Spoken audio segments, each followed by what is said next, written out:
휴가철이 되면 많은 사람들이 바다로 휴가를 즐기러 떠납니다. 중고등부 수련회 바로 전날까지 폭우가 쏟아지고 거의 한 달 가까이 장마가 진행이 되었는데요. 감사한 것은 수련회 올라가는 때에 폭우가 쏟아지고 나서 그때부터 계속 좋은 날씨가 이어졌습니다. 그러다 보니 얼마나 많은 사람들이 강원도로 올라오는지요. 휴게소에는 휴게소를 들어가는데 고속도로가 막히는 건 처음 봤습니다. 보통은 차가 많아서 고속도로가 막히는데요, 휴게소를 들어가는 행렬이 너무 길어서 고속도로까지 막혀 있는 거예요. 왜 이렇게 막혔나 알고 봤더니 휴게소 들어가는 차들이 줄을 서 있는데 1km, 2km 이렇게 줄이 길더라고요. 요 근래에 유난히도 교통체증이 심한 것을 보게 되었습니다. 아마도 일본이 그렇게 만든 게 아닌가 싶습니다. 일본 여행을 취소하고 국내를 사랑하자 그래가지고 아마도 우리나라에 있는 휴양지를 아마 찾은 것이 아니겠는가 생각을 합니다. 우리나라도 지금 휴가철이기 때문에 많은 사람들이 산과 바다로 떠납니다. 다시 말하면은 도시의 삶에 힘들고 찌들었던 우리들이 자연으로 떠나서 함께 즐겁게 시간을 보내고자 하는 것이죠. 휴가는 대부분 자연 속에서 즐기게 됩니다. 우리는 휴가가 신앙생활과는 전혀 상관없는 것이라고 생각합니다. 그래서 좀 조용히 다녀와야 되고 또 누구에게 알리지 아니하고 그냥 우리끼리 그냥 잘 다녀오자. 왜냐하면 신앙생활과 상관없는 놀러 가는 것, 쉬러 가는 것, 즐기러 가는 것 이렇게 생각하기 때문에 휴가는 신앙생활과 상관이 없는 것이라고 여길 때가 많다는 것이죠. 그러나 저는 휴가를 통해서도 하나님의 은혜를 경험할 수 있다고 생각을 합니다. 그 이유는 오늘 성경 말씀을 비추어 보면 알 수 있습니다. 우리 한번 본문 1절을 여러분과 제가 같이 읽어보도록 하겠습니다. 1절의 말씀을 함께 같이 읽겠습니다. 시작. 하늘이 하나님의 영광을 선포하고 궁창이 그의 손으로 하신 일을 나타내는도다. 할렐루야. 오늘 1절의 말씀을 보니까 하늘이 하나님의 영광을 선포하고, 궁창이라고 하는 것은 물을 말하는 것인데 바다와 그 다음에 강과 호수에서 그의 손으로 하신 일이 나타내어진다는 사실이에요. 이것을 해석을 해보면 하나님이 만드신 자연 곳곳에서 하나님의 영광이 드러난다. 하나님이 만드신 자연 곳곳에서 하나님이 하신 일들을 우리가 발견할 수 있다.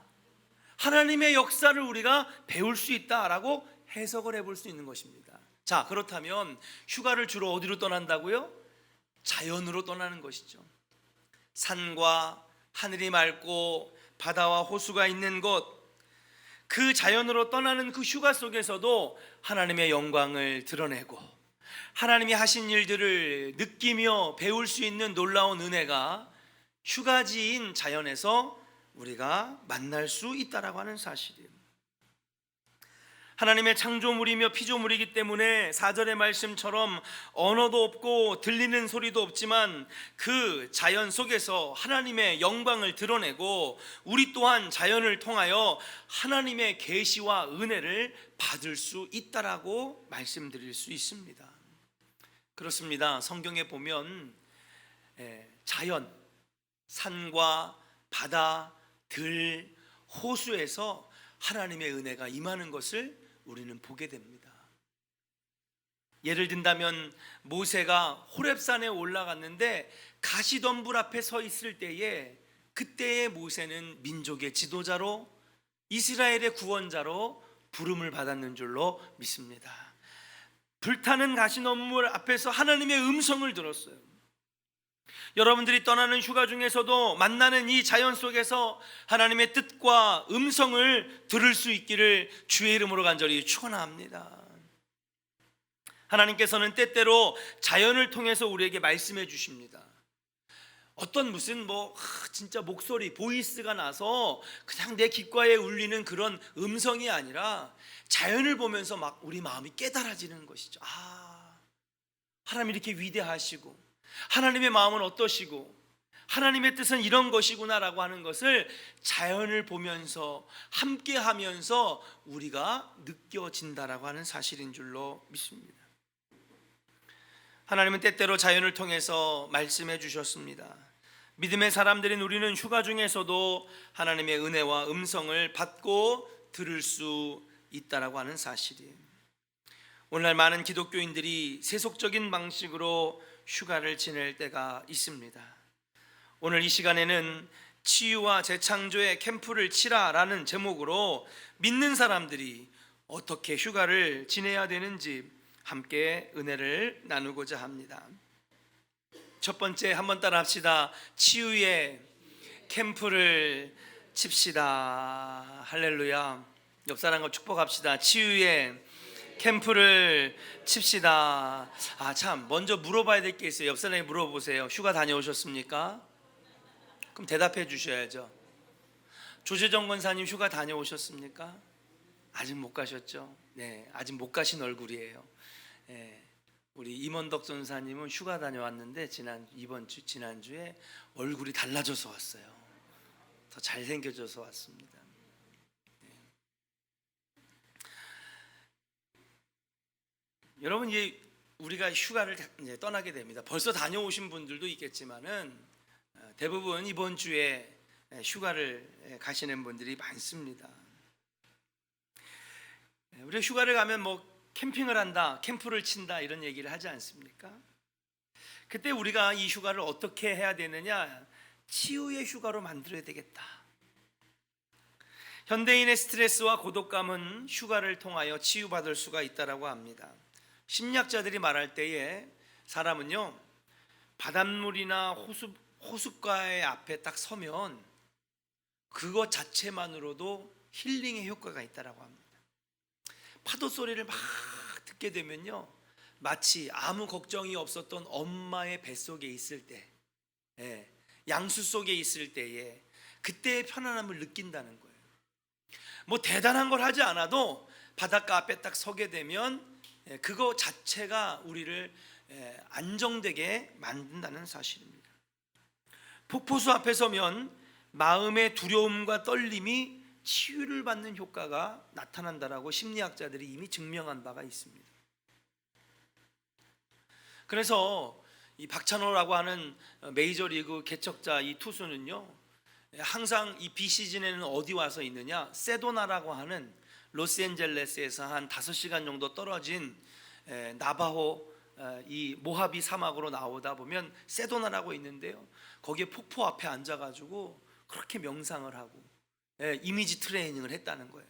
다음 시즌에 내가 어떻게 할 것인가, 지난번에 내가 잘못한 것도 그런 막 묵상과 명상을 하면서 그러면서 준비에 딱 나가면 그 다음 시즌에 더 성적이 좋아지고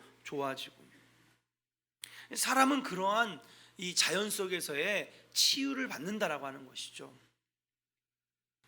왜 이런 효과가 있을까요? 자연도 하나님이 만든 것이고 우리 인간도 하나님께서 창조하셨기 때문에, 그러므로 인간은 자연과 가까워질 수 있도록 가까울수록 인간의 본래의 인간성을 회복하고 인간의 본래의 모습을 회복한다라고 하는 사실이에요.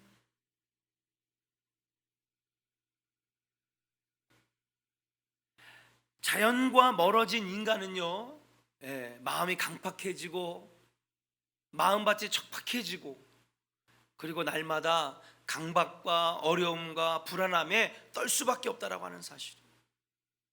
도시 생활이 주는 이로움도 있지만은 자연과 멀어진 우리의 삶에는 그만큼 잃어버린 것도 많다라고 하는 사실인 줄로 믿습니다. 가끔 가다가 열심히 40년 50년 열심히 직장 생활하시고 돈 열심히 버신 분들은 하나같이 나 소원이 있어 여보. 무슨 소원인데요? 내가 70 먹어서 은퇴하면은 우리 시골 내려가서 농사 짓자. 혹시 벌써 그렇게 얘기하신 분들 있는 거 아니에요 여기?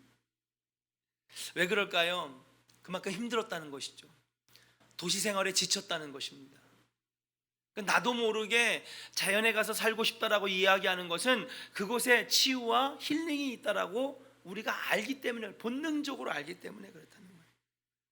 그러므로 언어도 없고 들리는 소리도 없으되 하나님의 계시와 위로를 받고 하나님의 품속에 안기는 것과 같은 치유와 은혜를 받는 곳이 바로 자연인데, 이 자연으로 우리가 휴가를 떠나게 된다라고 하는 사실이에요. 여러분, 이번 휴가에 여러분 더 스트레스 받는 곳, 더 우리가 머리가 복잡해지는 곳, 그런 곳으로 가는 것이 아니라 안식과 치유의 은혜가 있는 자연으로 떠날 수 있는 그런 우리 조원의 성도들이 되었으면 좋겠습니다. 우리가 자연 속에 있을 때 창조주 하나님의 아름다운 솜씨를 보면서 감탄하게 되는 것입니다. 우리에게 염려와 근심과 걱정이 있다 할지라도 자연 속에 들어가면 모두 털어버리고 깨끗하고 맑은 마음을 가지고 돌아오게 된다는 사실이에요. 이번에 중고등부도 여러분 힘들지만 강원도, 그것도 제일 꼭대기 고성군까지 올라갔습니다. 왜 거기까지 올라갔을까요? 다른 교회는 저희 교회 보러, 아니 왜 이렇게 바닷가까지 올라가서 강원도까지 올라가야 되냐고. 다른 교회들은 교회에서 1시간 정도 떨어진 거리에다가 기도원에다가 놓고 자체 수련을 합니다. 그러면 여선교회가 새벽 기도 끝난 다음에 봉고차로 내려가서 아침, 점심, 저녁밥 해주고 집에 돌아와서 자고요. 그러니까 비용이 줄어듭니다. 다른 교회는 저희 교회에 수련회 치르는 비용의 3분의 1도 안 듭니다. 그 기도원에서 하니까는요, 장소 사용도 싼데, 이번에 여러분 버스 대절했는데요, 와, 버스가 옛날에는 한 80만 원이면 왕복했거든요. 130만 원 줘야 되더라고요. 장소 사용료도 비싸. 어마어마한 막대한 예산을 들여서 강원도 고성군 송지호 해수욕장까지 간 이유가 뭘까? 바닷가에 가면 특별한 은혜가 있다는 걸 우리가 알기 때문에 그런 거예요.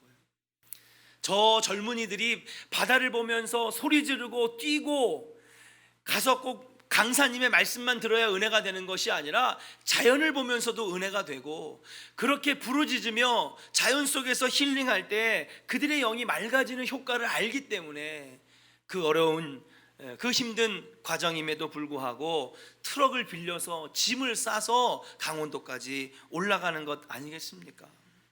그렇습니다. 자연은 여러분들을 치유해 줍니다. 어머니 품속에 안긴 것과 같이 마음의 상처, 가정의 상처를 어루만져 주고 쓰다듬어 주는 효과가 있다라고 하는 사실이에요. 이번 수련회에서 즐기다가만 오는 이번 휴가가 아니라 이번 여러분들이 가시는 휴가 가운데에 하나님을 찾고 만나는 은혜가 있기를 주의 이름으로 간절히 축원합니다. 그렇게 하나님을 찾고자 할 때에 하나님이 우리를 만나 주시고, 어떻게 해요? 우리가 찬양으로도 만나고 성찬으로도 만나고 설교로도 만나지만은 자연을 통해서도 하나님은 만나 주신다라고 하는 사실. 그렇게 만났을 때에 하나님 우리를 변화시키시고 또 우리 안에 힐링의 치유의 역사를 우리에게 부어 주신다라고 하는 사실이에요. 사랑하는 조은의 성도 여러분, 이번 휴가를 통하여 마음의 평안과 치유의 은혜를 경험하고 하나님을 찾고 하나님을 만나는 은혜의 시간으로 만드시는 여러분들 되시기를 주의 이름으로 간절히 축원합니다. 옆 사람에게 축복하겠습니다. 이번 휴가는 하나님 만나는 치유의 시간으로 삼으세요. 할렐루야. 두 번째, 저는 여러분들께서 이 여름에 보내는 휴가를 이렇게 보냈으면 좋겠습니다. 재창조의 캠프를 만들었으면 좋겠습니다. 휴가는 쉬는 것만이 아닙니다. 우리가 치유와 힐링도 필요하지만 이 치유와 힐링을 통하여서 무엇입니까? 재창조의 시간을 갖는 것이다 라고 말씀드릴 수가 있습니다.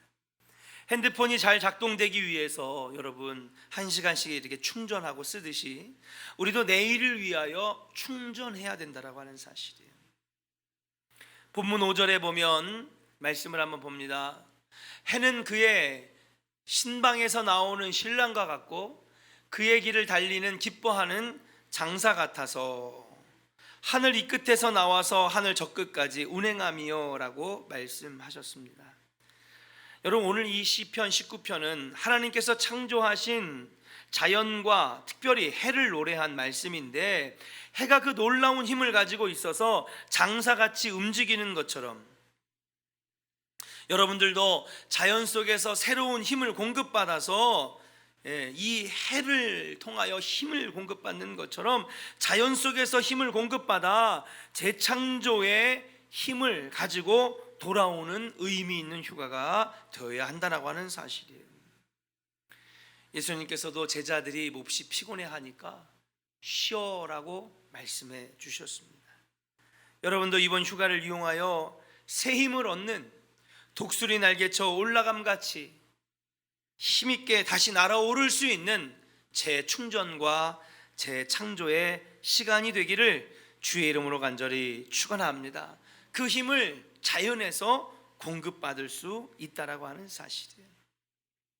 마지막입니다. 한번 따라하겠습니다. 참된 휴식은 예수 안에 있을 때에 얻게 됩니다. 할렐루야. 마지막 세 번째로 우리가 알아야 되는 것은 무엇입니까? 첫 번째는 휴가를 통하여 자연 속에서 치유와 그리고 평안을 얻게 된다는 사실이죠. 그리고 그걸 통하여 재충전과 재창조의 은혜를 경험하게 되는 것입니다. 그러나 잊지 말아야 할 것은 무엇입니까? 예수 안에 있을 때에 우리 안에 더욱 치유와 평안이 커지게 되며, 예수님이 내 안에 살아계실 때에 우리가 더욱더 더 큰 재충전의 역사가 일어나게 된다라고 하는 사실이에요. 로뎀나무 아래에 있는 엘리야 이야기를 여러분 잘 아실 것입니다. 부흥회를 가면 제가 꼭 한 번은 설교하는 말씀입니다. 엘리야가 지금 지치고 피곤해서 하고 자신의 사역에 지금 너무나 힘들어해서 로뎀나무 아래 쉬고 있는 장면입니다. 로뎀나무 아래에서 휴식을 취하고 있을 때에도 그가 회복될 줄 알았는데 오히려 낙심합니다. 더 절망하게 됩니다. 분명히 로뎀나무 아래에서 쉬고 있는데 그는 오히려 좌절합니다.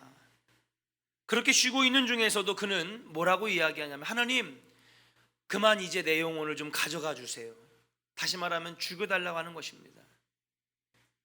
저는 너무나 부족합니다. 여기 살아있을 이유가 없습니다. 저는 지쳤습니다. 그렇게 죽기를 바랬던 엘리야의 모습을 우리는 보게 됩니다. 그때 하나님의 천사가 나타나 시원한 나무 그늘 아래서 그를 잠들게 하고 불에 구운 떡과 물을 주어 여러분 먹게 한 다음에 또다시 잠들게 하고 쉬게 하셨다라고 하는 사실이에요. 그리고 거기서 성령의 힘을 얻어서 하나님이 보여주신 호렙산으로 40일 동안 낮과 밤으로 달려 여러분 호렙산에가 기도하며 능력을 얻을 때에 그가 온전한 재충전과 재창조의 은혜를 경험하게 되었다라고 하는 사실이에요.